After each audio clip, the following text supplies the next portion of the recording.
Hey, go-getters, let Noon Sport Hydration tablets power up your fun and keep you ready to move. Simply drop, dissolve, and enjoy crisp and refreshing flavors like strawberry lemonade or lemon lime. With 5 essential electrolytes and crafted with clean, non-GMO, vegan, and gluten-free ingredients, Noon should be your go-to hydration choice. Because when you're hydrated, you can do more, go further, and recover quicker. Shop now on noonlife.com and get ready for endless fun, because anything can happen after noon.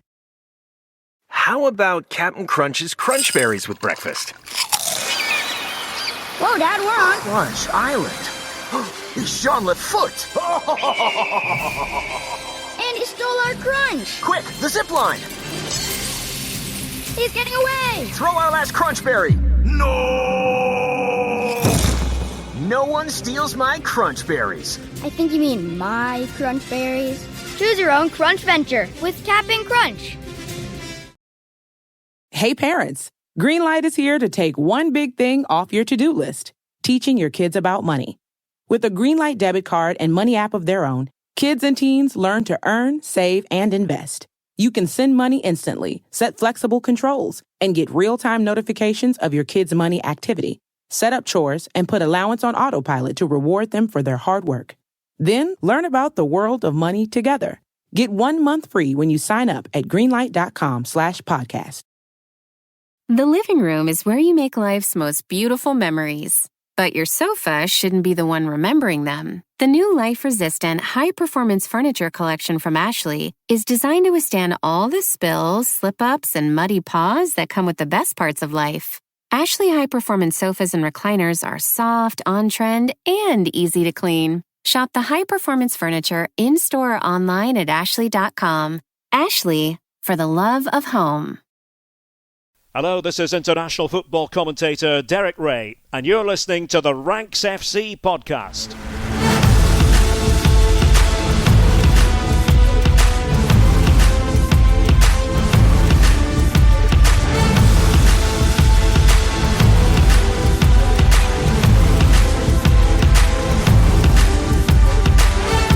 Hello, Rank Squad, and welcome to Ranks FC for the third time in 3 days as we round off our Euro 2024 previews with Groups E and D. My name is Jack Collins. I'll be your host today, and joining me, as ever, my co-host, Mr. Dean Jones. How you doing, mate? I'm good, mate. I'm better than Jack Grealish anyway. This is the day that he was left out of the England squad, proving he's Irish after all, not going to the Euros. So, yeah, poor old, I always remember poor old Jack. The first time, the first tournament after Jack Grealish changed his allegiance from Ireland to England, he wasn't selected. I think it was Euro 2016, and Ireland went to that European Championships, and there was a flag that said, it was just a big Ireland flag with the Home Alone logo on it and a picture of Jack Grealish above it. And it's always stuck with me. But it is what it is. It is what it is. He is Irish after all, as you say, not going to European Championships, still going to win as much as Jack Grealish this summer. So we've got that to fall back on at the very least. Yeah, exactly. But yeah, that's been happening today. Obviously, the England squad. I also actually bumped into a listener, Jack, about an hour or two ago. I was having a kick about with the boys out in the pitches next to Walton Ayrsham. And lad comes over, shouts through the fence. Big Ranks FC fan. Go Jacob. Shouts out Jacob. Yes, top man. Yeah. So, and also I bumped into a lad called Ben at Fulham at the weekend, a picnic on the pitch. It's always weird. I don't know, because it shouldn't be that weird that people are in football environments and listen to the pod, but it still catches you out. But it's nice, and like, so people are always like, "Oh, sorry for saying hello." It's like, don't be sorry for saying hello. Like it's cool. It's good to know that there are real people actually listening to these pods. So yeah, shouts out to anyone that's come up to us. You've had it a bit too recently, I know. Yeah, of course. But mate, before we get started, I have set up a Euro 2024 Ranks FC Fantasy League. Here we go. Everyone needs to go get the Euros app, get into the fantasy section. Code is in the description. Can you do it on the computer? No idea. Done it on my phone. Done it on the app. I assume you can. Yeah, it's just on the Euro 2024 site, and they'll have a fantasy. you almost definitely can. I think also that's maybe the oldest I've ever sounded. Can you do it on the computer? Yeah, I was like, isn't it me that's supposed to say stuff like that? Like, what are you doing? I just like doing fantasy football on my laptop. Like, I don't like doing it on my phone because there's too many things to think about. I mean, maybe the reason I'm not very good at it is because I actually overthink absolutely everything rather than just press autofill, sticking the players in. But yeah, no, I do tend to think about these things. So I want to do it in a medium where I have more visual aid to be able to help me out. So I want to do it on the laptop. So it's funny. I'd picked my team earlier today, and then I'm watching the Netherlands against Canada in a friendly right now.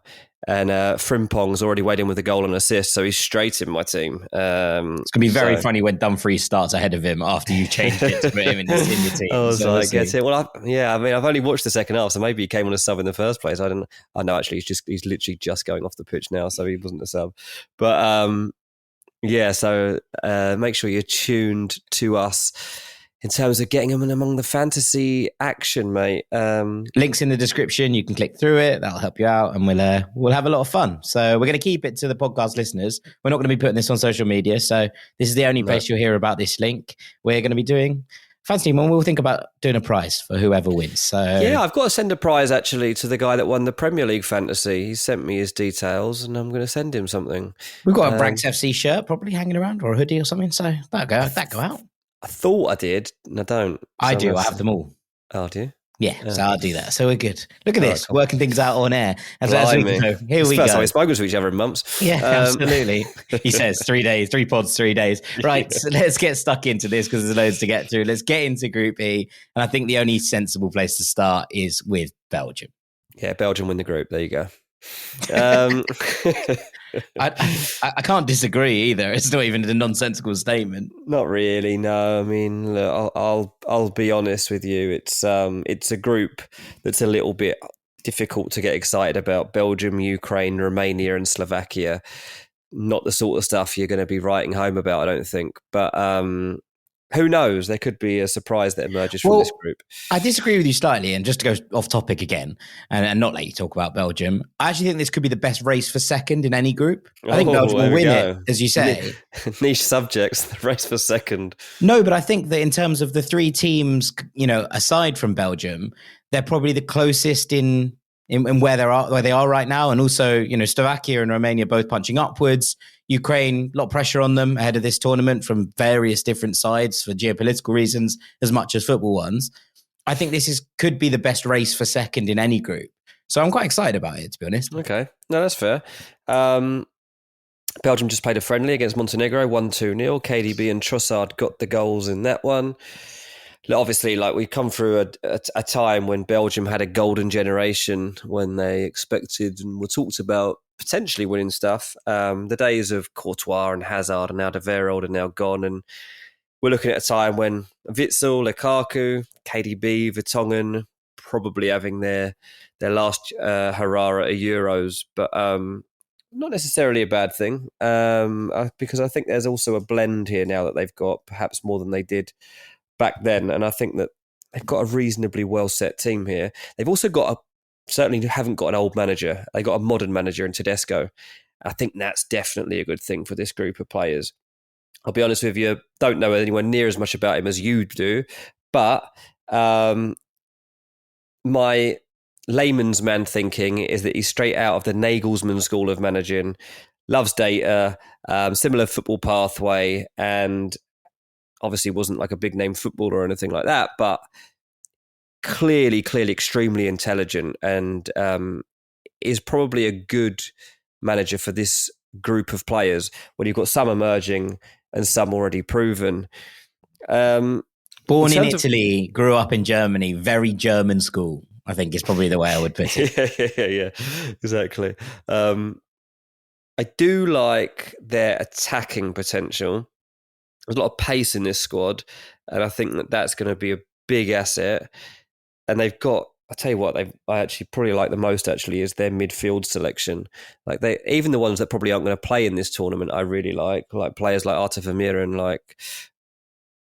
that they're just got really good technical midfielders. Like, to be honest with you, like it'll probably be Amadou Onana that ends up being like the most important player in that midfield, because he's going to have such a big job on his hands, it seems like, if he does get the nod, which is expected. But yeah, they've got a really good crop of midfield options. And then in attack, they're strong. An embarrassment of riches, you might say. It is, isn't it, really? I mean, I said there that Trossard scored the other day in the friendly. Jeremy Doku, we've just seen at the end of this season how he can be such a game changer. And when... Well, he won the penalty that Trossard scored. So he did, like one of those ones where Trossard's name's on the score sheet, but it was the fast feet of Doku that really did earn that. It's the fast feet of Doku that is the undoing of almost everyone these days. He's so good. And you watch City sometimes, and it's just bang, get it out to him, get it out. So they ignore the right flank sometimes. Like if they're looking for a goal, if they need something happening, FA Cup final, whatever. Like it's just always Doku's the outlet.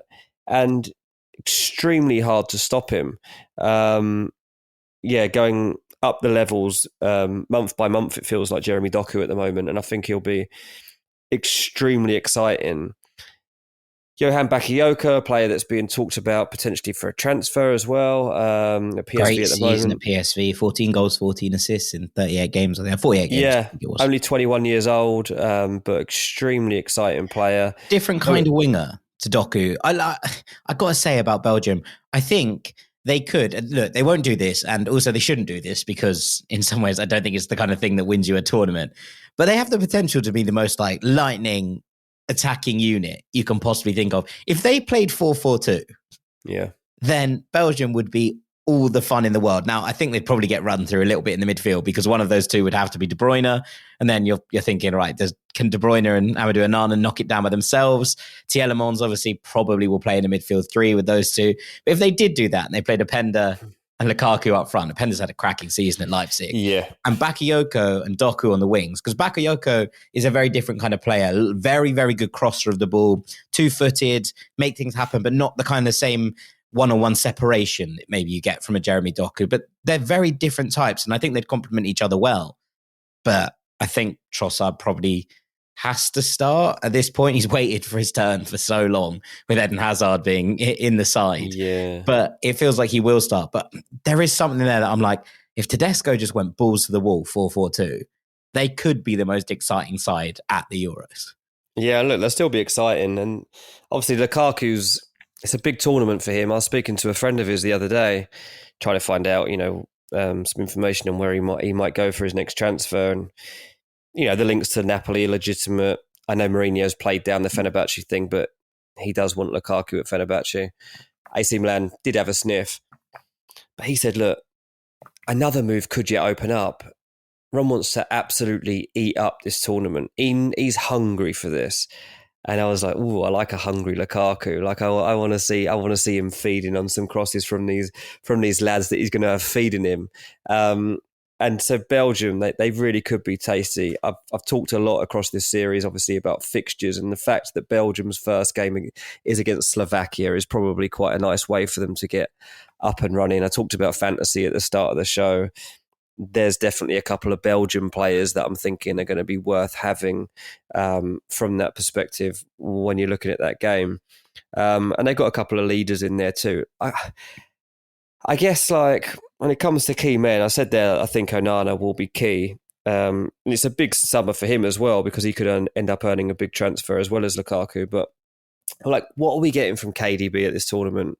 Like at City this season, there's been some... disappointing performances. There's been a couple of like elite old school De Bruyne performances, but he definitely doesn't seem on the same consistent levels that he once was. Obviously he's had injuries, so it's acceptable. His numbers when he played have still been absolutely ridiculous. His numbers are still good. He's 32, probably coming into his last year at Man City, and almost certainly to be his last Euros. So what are we going to get from De Bruyne? considering he's in a group with Slovakia, Romania and Ukraine, I think quite a lot. I'm excited about De Bruyne in this tournament. I want to see him roll it back a bit. I'll be honest with you.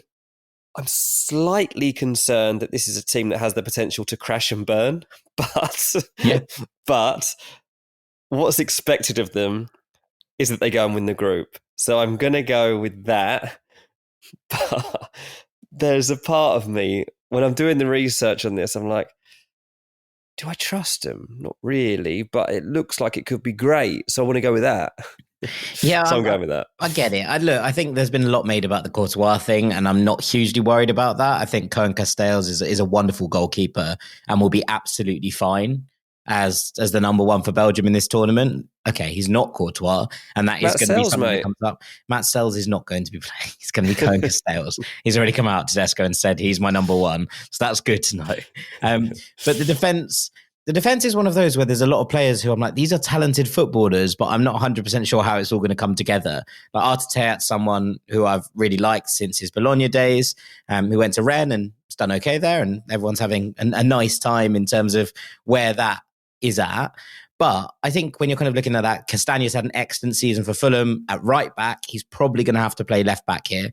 Vertonghen is 37 now. Yes, still kicking along at Anderlecht, but whether he is used as kind of someone to stay in the kind of background a little bit more and guide this team, or whether he's actually still starting, I think is probably still up in the air. And then there's Maxime de Kuyper, who I really like at right back. And I think he's had a really, really good season with Club Brugge, but he has only made one cap for the Belgian national team. So to throw him in for his second cap at the opening game of the Euros would be pretty wild. So it's one of those where Thomas Meunier is 32 now. He's been at Trabzonspor this season, or he joined in January. He's done okay. He's done all right. He's made 14 or so appearances. He's been all right. But is he still the player that he once was? Questionable, I think, is probably the answer to that. Like you say, there's a good mix of experience and young talent in this squad. I'm just not sure it's in all the right areas. Now, there's a couple of players here I'm like, you could have probably just done with a 32-year-old Jan Vertonghen guiding you through, Artetea, Wout Feist, Zeno de Bast, who I think is a wonderful young centre-back and is going to be on the radar of big clubs very soon. You kind of just want someone to be able to guide that a little bit more. Yeah. And I'm not sure Vertonghen on the pitch is going to be pulling that off right now. Yeah, no, I did have, I don't know if I remember saying it there, but there's a little thing, one note I've got just says worry, arrow, defence. And there is some concern around that for sure. I've got to say, like doing these shows, by the way, I go very old school. It's like I'm revising for exams back in like 2002 or something. They're all written on, like I've just written all my notes out on like envelopes. And the problem is I barely ever write these days, mate. And I can't read my notes. My writing is an absolute disgrace. I should probably post it actually on Insta. Probably get some good likes for, can anybody read any of these words? It's absolutely horrendous. Yeah, absolutely. I mean, look, Belgium should be fun. I think they will win the group, but I'm not completely convinced how deep they're going to go at this tournament. I think is probably where I'm at with them. But let's come on to these other teams, because like I say, I do think actually the battle for second might be the most interesting thing happening here. And we'll start with Slovakia, who were really impressive, DJ, in qualification. They won 7 of their 10 matches. They qualified pretty comfortably behind Portugal. They ran Portugal pretty close as well in those games to reach this tournament without too much fuss.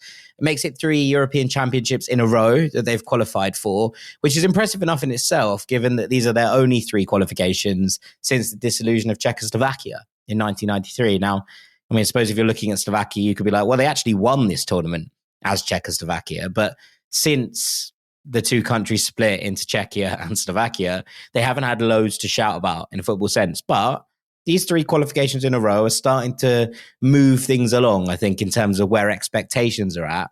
But anyone who's been keeping an eye on Serie A will know their manager well, because he's been overseeing Napoli for the last couple of months.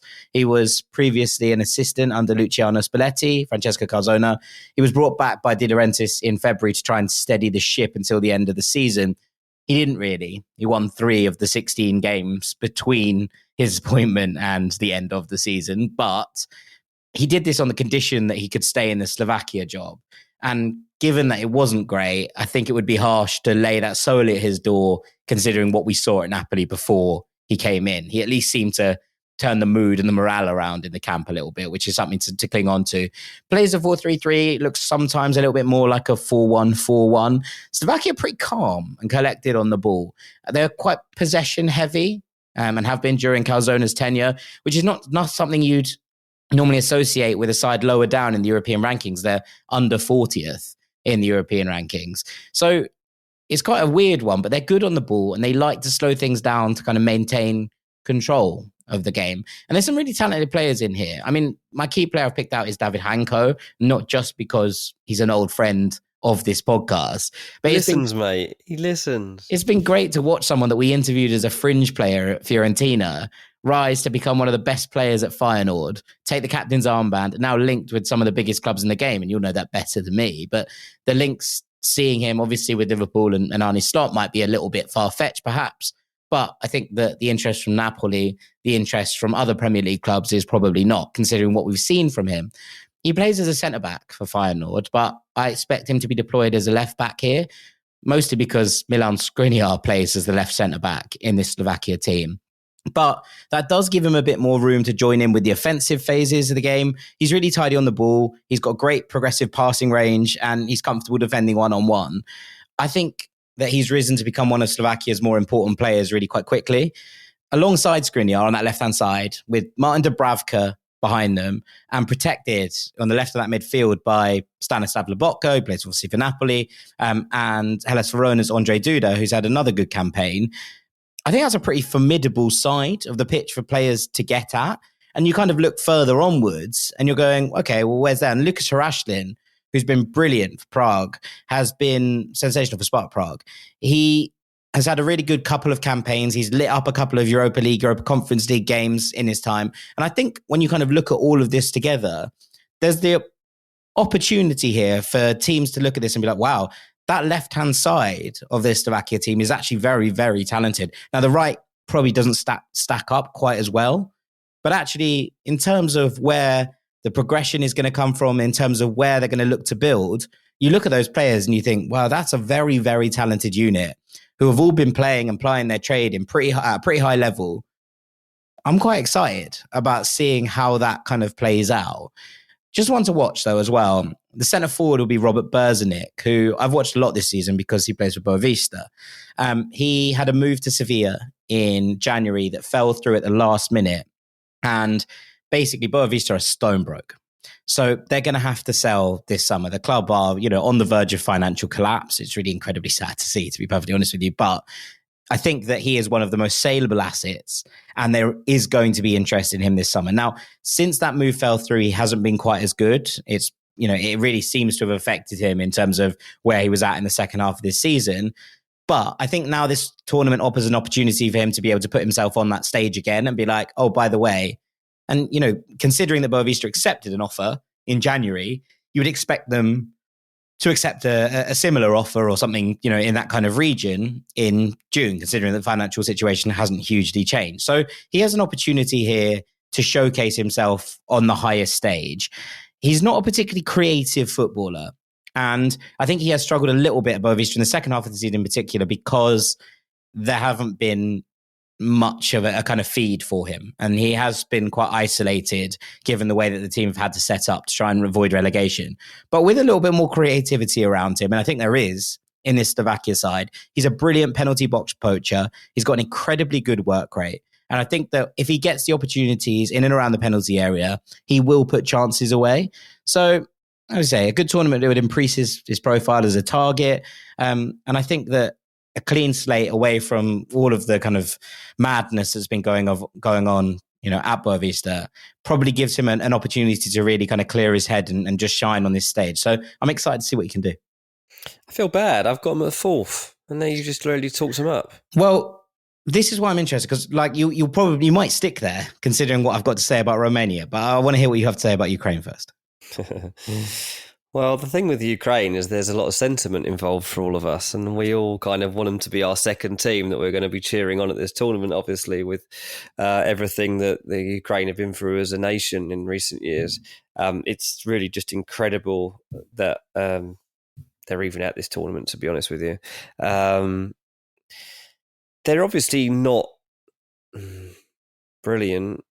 they came third in qualifying, then had to go through the playoffs and had to, they're really in a game against Bosnia to get through the semi-final. And then in Iceland, it took a late goal to actually clinch it. So it's pretty unconvincing path to actually get here. But considering all the other circumstances they were in, like, it's an incredible story, and like, it's amazing that they've even done it. So it's a very hard situation to read. I mean, their boss is Sergei Rebrov, who was a great player in his heyday and has actually a good track record in management in Ukraine, Hungary, and the UAE. What I do, mate, they've got some really good talent in this team. So you've got Lunin in goal, who's just had a great season at Real Madrid. Okay, defensively, like the two names that most people will know as Zabani from Bournemouth, and obviously Mikalenko at Everton. They're the two that you'll know. Zinchenko, I nearly said Zubamendi then. Zinchenko plays in midfield for Ukraine. Important tournament for him.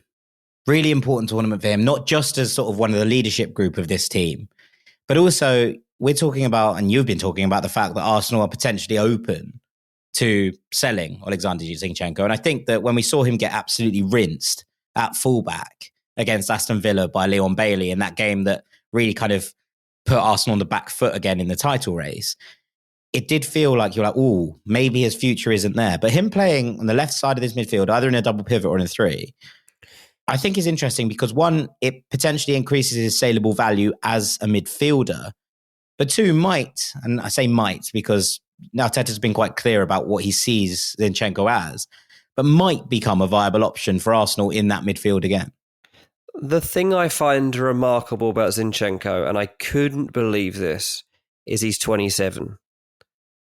Yeah, I mean, he's been around for ages. I would have had him at like 31. Oh, wow. No. I think that's probably about right. He was young when he broke through, man. Yeah, but I just can't believe he's still 27. Like, I feel like he's in the last stages of his career. Who was aging quickly yesterday? Someone was aging quickly yesterday. Zinchenko's aging slowly. It's good to know we got these ranks classics back in the bag. Yeah, absolutely. I was just surprised because I felt like you say, he gets exposed at left back, or he's not doing it at Arsenal, but he's brilliant technically and he's so adaptable. Arsenal should be like embracing Zinchenko. Anyway, I'm going to talk about Arsenal. What I like as well, like around those players that I've talked about, obviously not particularly exciting, but there are some very exciting players in this team. Mudryk, you probably see a different version than the one you've seen at Chelsea most of the time. So that's something to look forward to for Chelsea fans. This could be actually a platform for him to go on and have a good season for you next year. One of my favourite players is Sudakov, who plays for Shakhtar Donetsk. Like, he's so good. He's talented. So good. Really talented. Like, Arsenal actually had an eye on this guy a while back because when I first started looking into him, I was told that they'd been scouting him, and I started digging around him and stuff. And he's described a lot of places being he's always one step ahead. He's just like got such good vision. And he's somebody you're just going to enjoy watching. So Sudakov is somebody that I think will have a good tournament. And around him too, you got Shankov, who's been at Girona, obviously. He's been linked with Arsenal as well, actually, in the last week. And they've made an approach for him, from what I've been hearing, which is going to be interesting. So I mean, that one came really out of the blue. I even asked someone at Arsenal, and they were like, I don't know a lot about that guy. And I was like, oh, okay. But a good player. And my favourite player, Dovbyk.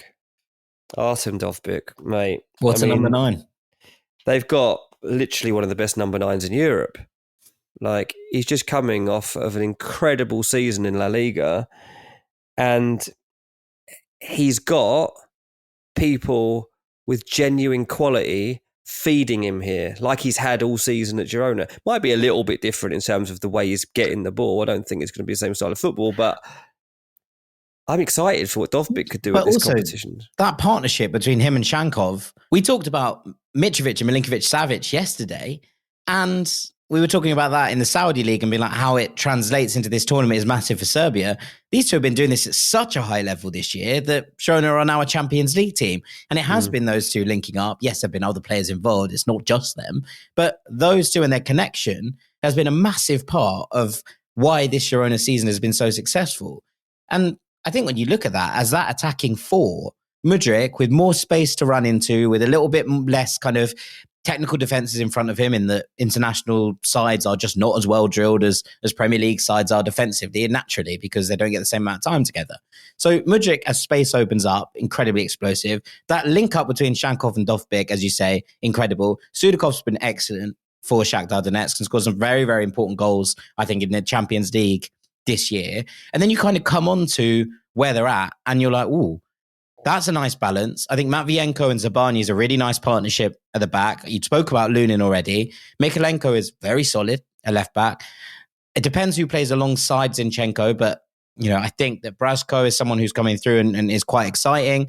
And then you've got someone like Malinovsky, who we haven't even mentioned yet, potentially coming off the bench because Sudakov's been that good that you can't displace him in the 10. That's an incredibly healthy setup, I think, from a Ukrainian perspective.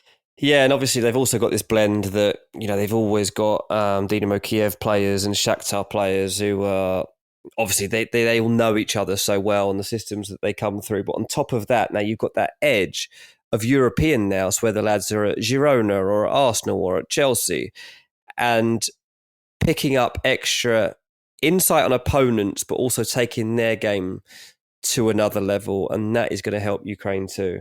So, look, I don't think it will all go their way at this tournament. It's a good group for them to be in because they've, there's some other groups in here where I wouldn't have given a hope in hell of getting out of it, to be honest with you, because I don't think they're a spectacular team. But in this group, they've definitely got potential.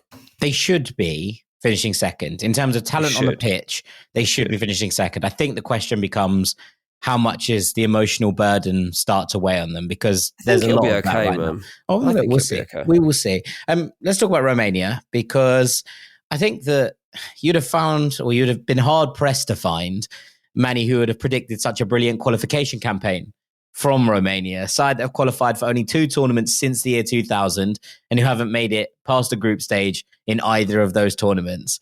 But they went unbeaten through 10 games. They won 6, drew 4. They finished top of the pile ahead of Switzerland. Edward Iordanescu, who is the manager, goes with a defensively stingy 4-5-1 formation, and he's brought through a load of youngsters. That desire to integrate this youthful element has really paid dividends. They conceded just 5 times in those 10 games, and that's really the bedrock, I think, of their success. Defensively, this side are incredibly hard to break down. They have 2 out-and-out defensive midfielders. They have hard-working wingers on either side who track back and help their fullbacks out. It means they're hardly prolific, and they often leave just talisman Nikolai Stanciu and forward George Pushkas in attacking positions, but it's worked wonders. And given that many might see them as the weakest team in this group, now, whether that's justified or not is probably up for debate, but I think that, a Belgium, for example, or a Ukraine will probably fancy their chances of beating both Slovakia and Romania. It might just be the thing that gives them an edge over Slovakia. They are so used to sitting deep, hitting quickly on the counter, playing in transition, and they've been very, very good at it over the course of this qualification campaign. It's not a front-footed press by any stretch of the imagination. It's a side who are happy to sit in that low block, win the ball back deep before trying to spring. But off the ball, they're incredibly well organised and they're incredibly well disciplined. They'll fancy this group, Dean. Ukraine are probably a more talented side, as we've just discussed, but they come in with a lot of expectation on them. Slovakia will be seen as a level competitor. And as I said at the top, I think the battle for second spot in this group could be a real one to watch. It's probably as tight as anywhere else. But for me, there's a couple of players just to mention. Horatio Moldovan might end up being their key player now. A lot of people won't have heard of him. He's Atletico Madrid's second-choice goalkeeper. They signed him in January to replace Ivo Gerbic, who went off to Sheffield United. I think he's a potential long-term heir for Jan Oblak, who is already being touted about moves to Saudi Arabia, etc., etc. He's a late bloomer, came through at Rapid Bucharest in the second tier. They were promoted. He's firmly risen to the heights in his homeland. Phenomenal shot stopper, incredible reflexes, and a really nicely balanced all-round game. I think there was a big part of how they qualified for this tournament, already spoken about, that defensive record. He's not the biggest of goalkeepers, but he has the capacity to come out and command his box when he's needed, and he is fearless when it comes out to coming out and claiming the ball and when it comes to commanding his area. He has a real confidence and a belief in his own game that I think has stemmed from bouncing around, people kind of rejecting him early on in his career and having to work his way up from the second division in Romania through to the fact that he is now at Atletico Madrid. Now, he hasn't started a game yet, and it's probably worth mentioning that. But I think that there's a reason that Betis were interested, that Celtic were interested before Atleti ended up being the ones to sign him in January. I think this could be a number 2 that grows into a number 1 job. And he has the ability to showcase here just what he's about.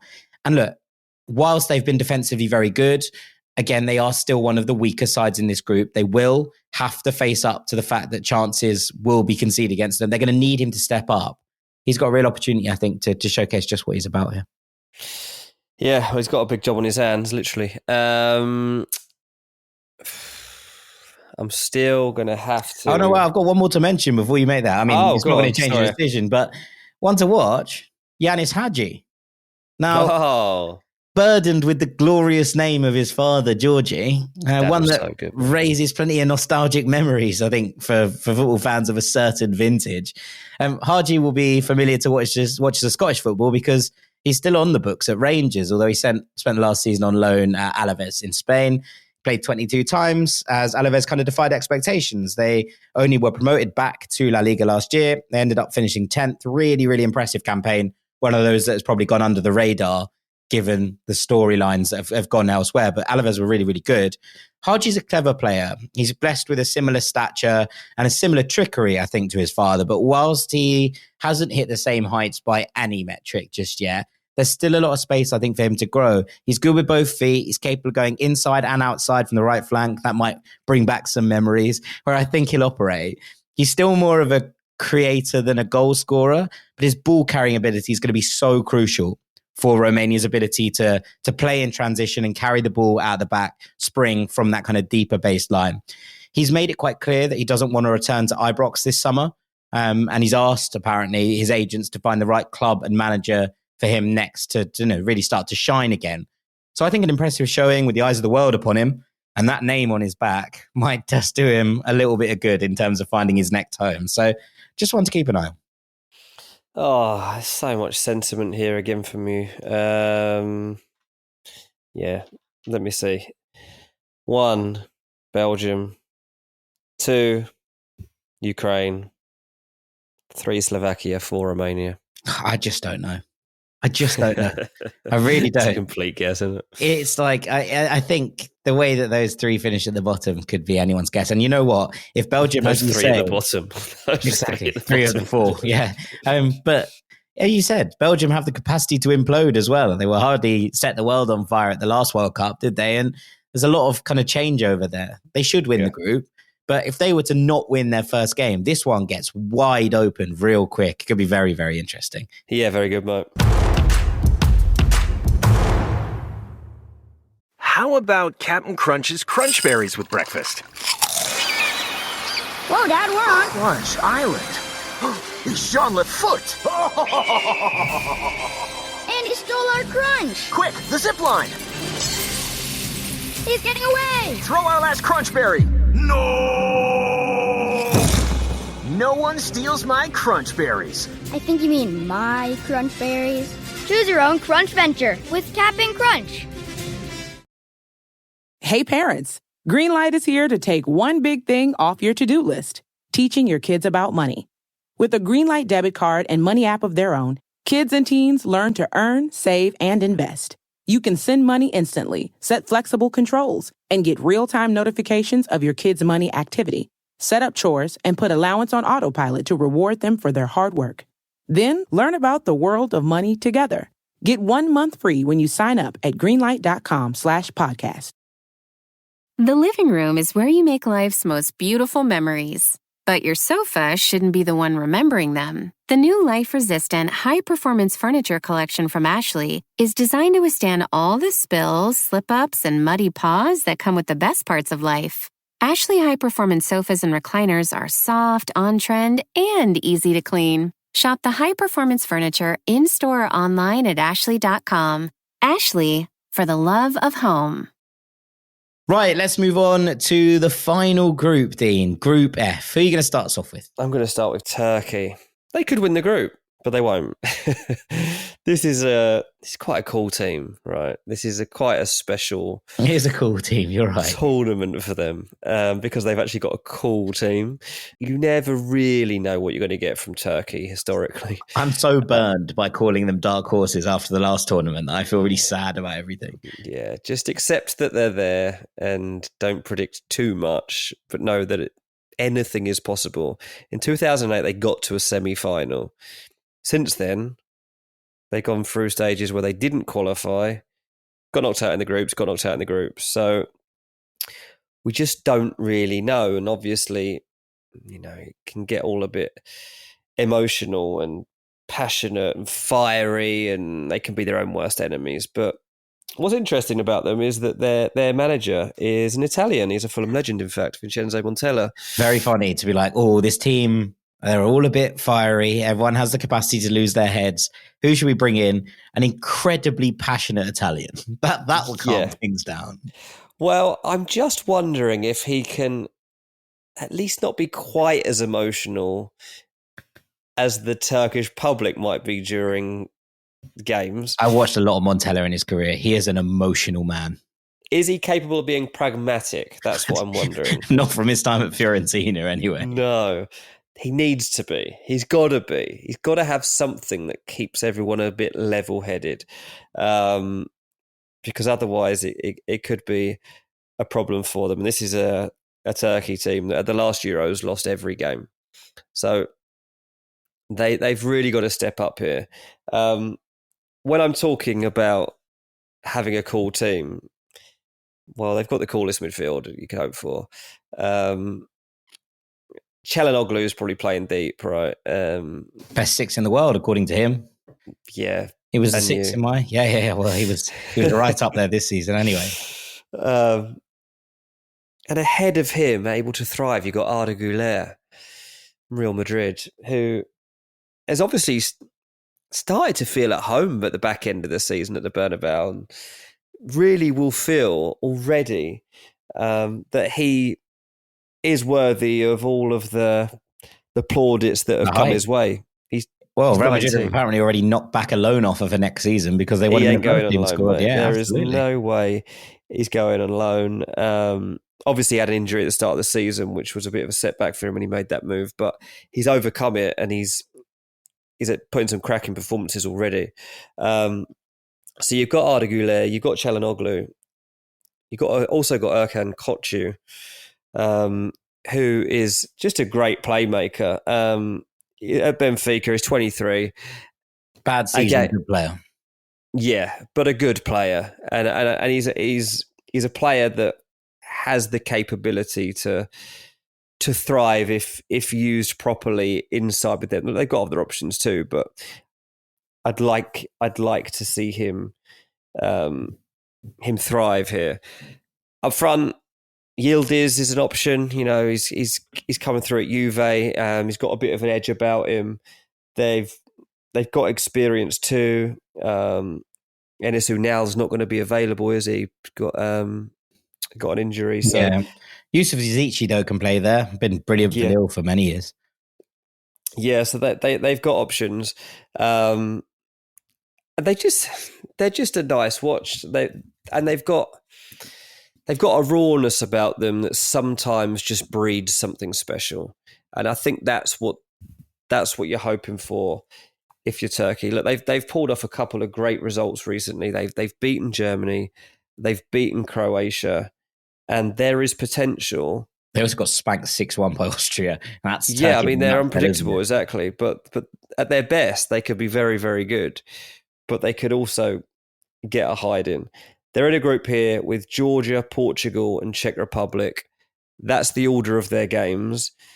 So that first game, Georgia, perfect. Like that's if you lose, I mean, it's not perfect because you're out, but it's a good occasion, especially for those players that I've mentioned. Goulet could have a bit of fun in that match too. So yeah, look, I basically just think that this is a fun team. The element of youth, can't wait to see it.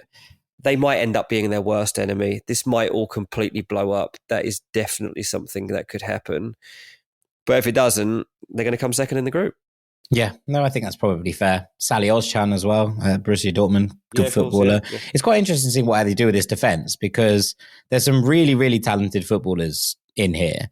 Mary Demiral's at Al Ahly now, but was very good in Serie A and still only 26 years old. Zeki Celik's at Roma. Ferdi Kalioglu is one that I'm really intrigued by. He's a player that's sort of played in about 15 different positions. He was born in the Netherlands and played for Nijmegen, I think, growing up. And he's come through at Fenerbahce. He's played sort of on the wings. He's played either fullback role. I think he will be utilised in the fullback roles from this Turkey side. But it's going to be intriguing to see quite how they utilise him here because they're not blessed with loads at left back, which is where he's played quite a lot for Fener.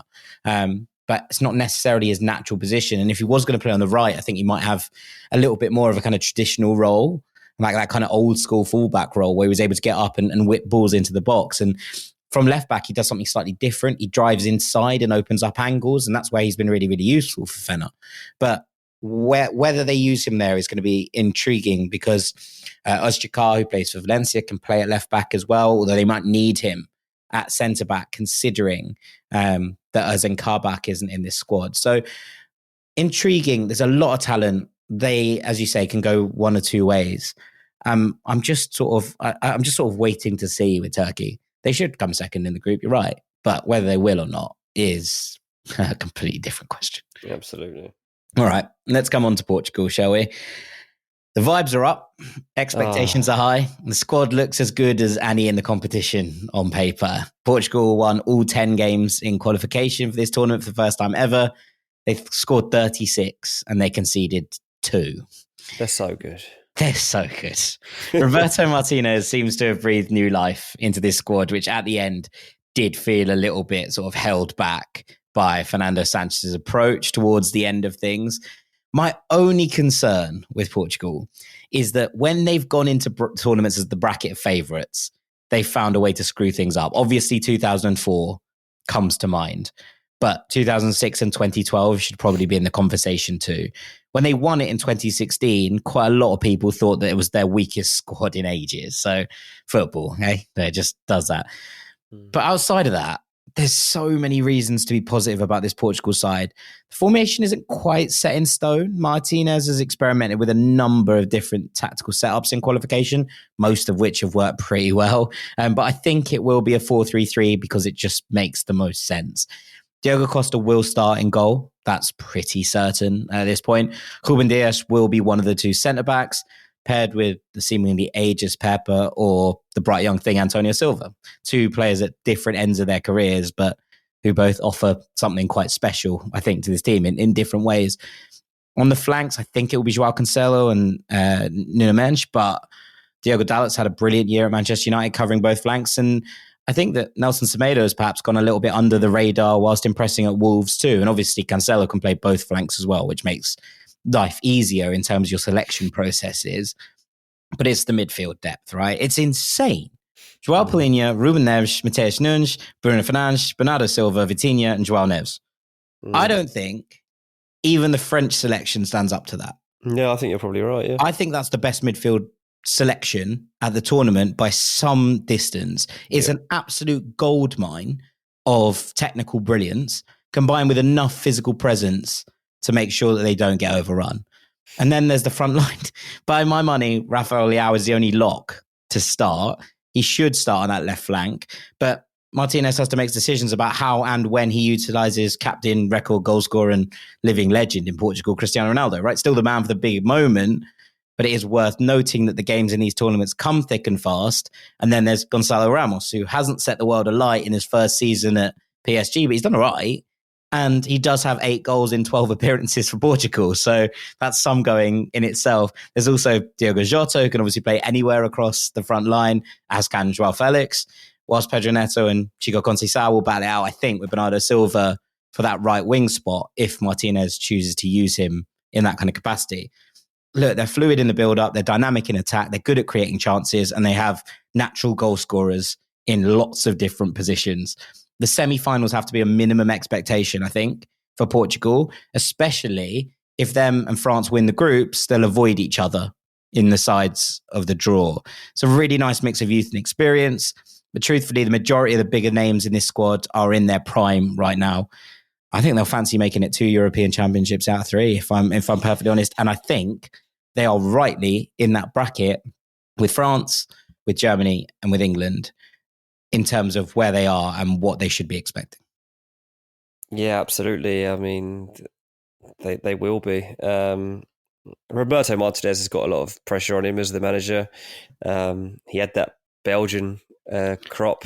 He did take them to third. Yeah, so he didn't quite get to where they dreamt of being, but at one point it wasn't far off. And yeah, I think. Well, look, they'll be in the last 4. They'll be in the last 4 of this tournament.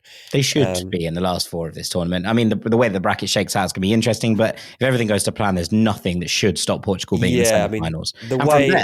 From there, anyone's guess. The way I've shaped up the bracket and the way we've talked about it across this series, it would be that the semi-finals are Germany v Portugal and France versus England. Those would be the 2 semi-finals that we would be looking at. And in that situation, I would be predicting a Portugal-France final. The rerun. Which should be... Run it back. A classic. And it would mean that England come 4th in the tournament because we would lose to Germany in the 3rd, 4th playoff. Is there a 3rd, 4th playoff? I don't know. I actually don't think there is. I think that only happens at World Cup. Good. I don't want to play in it. No one wants to play in that game. It's the worst game in football. And just a couple just to touch on. Obviously, Cristiano will have a say, but I do think the key player in this side is Bruno Fernandes.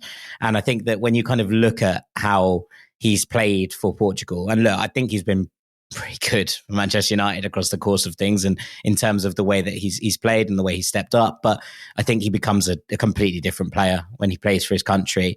He gets that freedom really to play as an advanced 8, kind of in the 10 role. He has that ability to lightning rod it and make it come through him.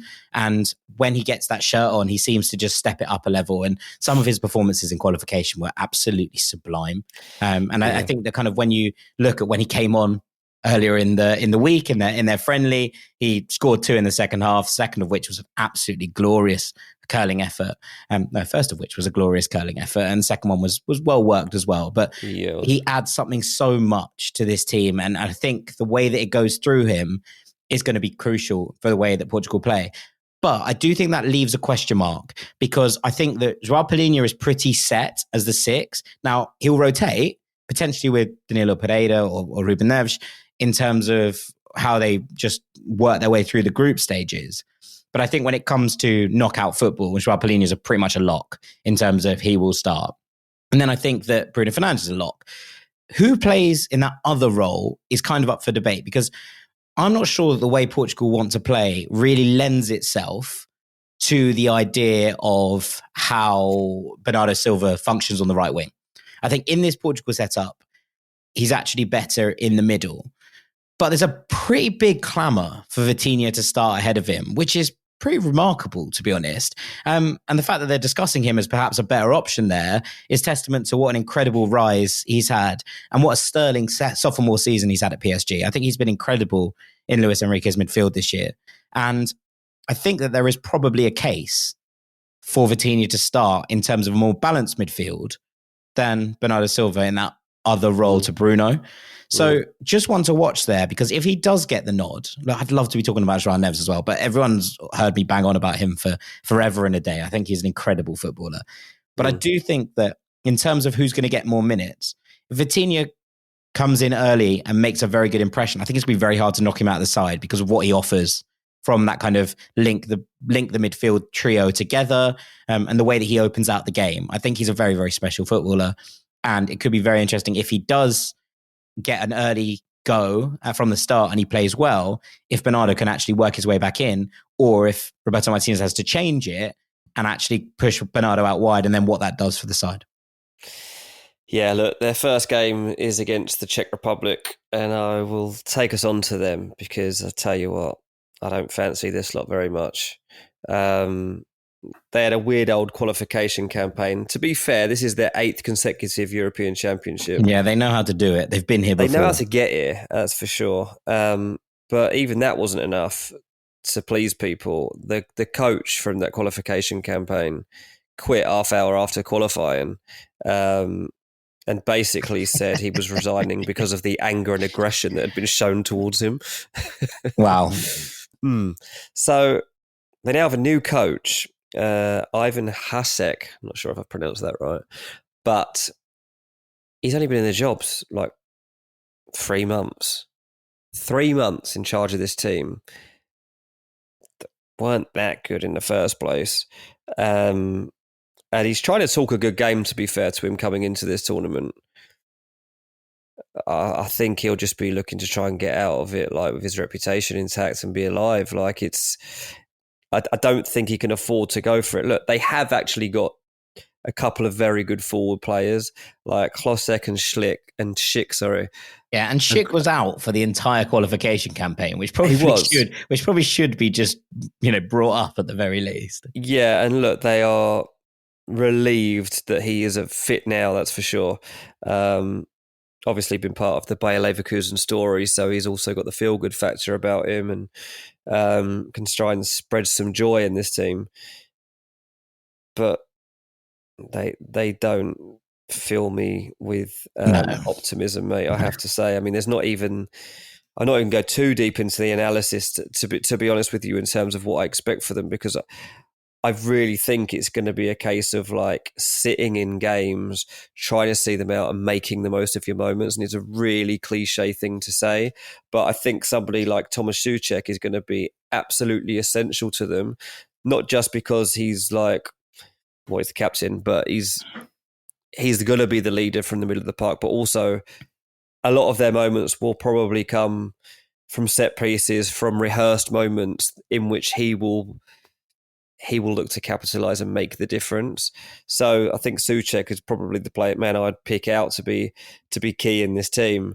But yeah, look, if they do get out of this group, they'll be straight out in the first round of the knockouts. And the fact that they have to start against Portugal just underlines what an uphill task they've got ahead of them. Yeah, it's not easy by any stretch of the imagination, and it's not a particularly well-versed squad. There's some really good players in here, right? Like there's obviously the Bayer Leverkusen trio, because Matej Kovar, who played most of the Europa League games, in fact, played all the Europa League games, is coming through in goal, although whether he starts ahead of Stanek, I'm not 100% sure. It basically now comes down to Schick and Klosek, right? And Klosek in particular hasn't got going since he left his own country, right? It's been a really tough time for him since leaving Sparta Prague. And he was so well respected and well hyped as a youngster. And rightly so, because he was absolutely brilliant when he exploded onto the scene at Sparta. And he signed for Leverkusen. Since he left Prague, he scored 15 goals in over 100 games for club and country. And for someone who was so hotly tipped, and look, a lot of them have been sub appearances, I'm not necessarily knocking it, but for someone who's so hotly tipped, he really hasn't had a moment. And then you're kind of looking at it being like, right, you're 21, there's still loads of time for you to get this back on track. But it feels like he's on the verge of leaving Leverkusen this summer. And perhaps the only thing that can maybe shift that is if him and Schick come together in this tournament and display something between them that allows the Czech Republic to perhaps go further than where they were expecting. And that's kind of where we're at, because I can't see loads of other reasons to be optimistic. Like you say, well-drilled set piece is fine. There's options for them there, and we know how good someone like Souček is from those kind of situations. But I'm struggling to see where the goals come from. And after that qualification campaign, which admittedly was without Schick, but still really didn't set any hearts on fire, they just need something to start clicking, and I just can't see where it's coming from. Yeah, absolutely, mate. I mean, it's going to be tough, but I don't know. We haven't talked about Georgia yet. Maybe they're worse. They might be worse. They might actually be worse, yeah. The qualification campaign wasn't smooth by anyone's standard, but it did end with the golden ticket for Georgia, right? It's the playoff win on penalties over former champions Greece to book their spot at their first ever international tournament, which is great, right? Cool. History already been made. And it wasn't really to do with luck. The Georgian FA have been on like a decade-long drive to promote the sport in the country and to promote young Georgian talent coming through, many of whom we've already seen in Europe. And they're managed by former French World Cup runner-up Willy Sagnol, who also won the Champions League during a 9-year spell at Bayern Munich and has had some interesting, I think, in terms of his appointments as assistant manager elsewhere. Ahead of this, he worked in the French youth setup. He worked at Bayern for a bit. He's insisting that his side are not going to Germany as tourists and that they fancy their chances of blooding a few noses given the group they've been drawn in. But qualification kind of told a different story. The playoff wins were impressive and they deserve their own credit, right? But Georgia are the only side to qualify for the tournament with a negative goal difference in qualification. Wow. They ended on -6 and finished 4th behind Spain, Scotland and Norway. Now, that campaign saw them use a 4-4-2. That was shifted to a 3-5-2 for the playoff series, which was obviously far more successful. So you imagine they'll be sticking with that in the tournament to give themselves a little bit more defensive solidity. And they do have some stardust, right? The name on everyone's lips is going to be Kvaradona. Kvicha Kvaratskhelia, who lit up Europe in 2022-23 with Napoli, and they rampaged to the Serie A title, and he was maybe the best winger in the world. It was all very exciting. He did have a quieter year this year. Who didn't? Napoli, but he's still an electric footballer.